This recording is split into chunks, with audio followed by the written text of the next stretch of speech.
Think back to the last time you felt uneasy, maybe anxious, uncertain, or weighed down by emotion. What was really going on in that moment? Chances are, it wasn't the situation itself that caused the distress.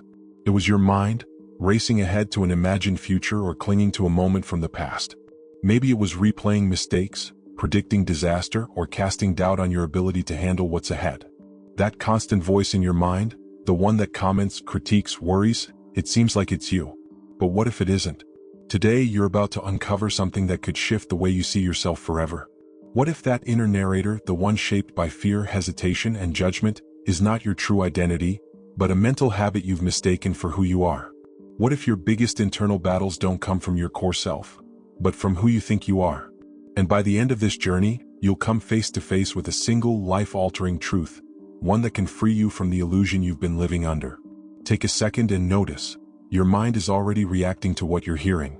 Maybe it's analyzing, maybe it's doubting. But pause and ask, who is noticing that? This question has echoed through time, explored by philosophers, monks, and modern thinkers. From Stoic emperors to spiritual teachers, many have sought to understand, what is the mind and who watches it? Marcus Aurelius once said, "You have power over your mind, not outside events. Realize this and you will find strength." But what does that mean in real terms? Your mind is like a flowing river, filled with thoughts, emotions, and reactions. But just as the river cannot observe itself, your thoughts are not the ones watching. You are. Thoughts come and go. Emotions rise and fall. But the awareness behind it all, that remains. Yet most people never realize this. They live completely wrapped up in their thoughts, believing every word their mind says. That's why a single negative thought can ruin an entire day. If the mind whispers, "I'm not enough," and you believe it, that idea becomes your reality.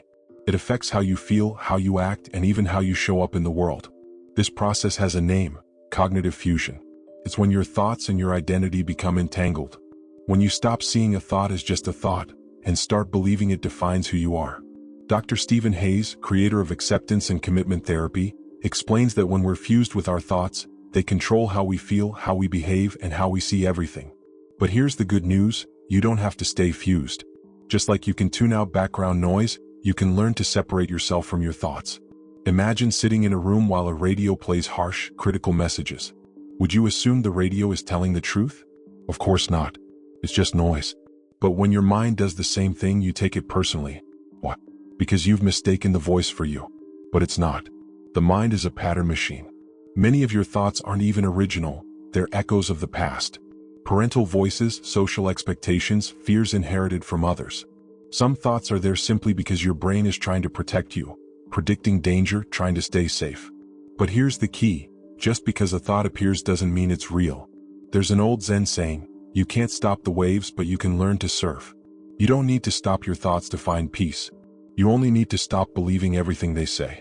So ask yourself, if you can hear your thoughts, who is hearing them? This question unlocks a truth that most people never reach. And it's just the beginning. In the next part of this journey, we'll dive deeper into where this voice came from, how it formed, and the surprising truth about what it's been hiding from you. But for now, just sit with this. Observe your thoughts. Who's watching them? Think back to when you were a child, before the self-doubt, before the fears. Do you remember what it felt like to simply be? That's because your mind hadn't yet been trained, by others, by the world, by pain. Over time, you absorb voices. From parents, from teachers, from society. These voices became your voice, and you forgot where they came from. Freud called this the superego, the internalized authority that tells you what's okay and what's not. Jung spoke of the persona and the shadow, the roles we play versus the parts of us we repress. That inner voice? It often tries to maintain the persona while hiding the shadow. It tells you to stay in line, to play it safe, to be who others expect you to be. But what happens when you challenge that voice? What if it's just a parrot, repeating phrases it learned long ago? Dr. Joe Dispenza says the brain is a record of the past. Whatever you think repeatedly creates patterns in your brain. Neural grooves worn deep. But that also means you can rewrite them. It starts with awareness. When you become the observer of your thoughts, not their captive, everything shifts. Because if you can see the thought, you are not the thought. If you can hear the voice, you are not the voice. Eckhart Tolle calls this realization awakening. It's the moment you step out of the stream and realize you've been carried along by something that isn't you. So here's your challenge. Over the next 24 hours, Just notice your inner dialogue. Don't judge it. Don't change it. Just observe. You might be amazed at what you hear, and even more amazed to realize most of it isn't helpful, isn't true, and isn't you. In the next part, we'll go even deeper.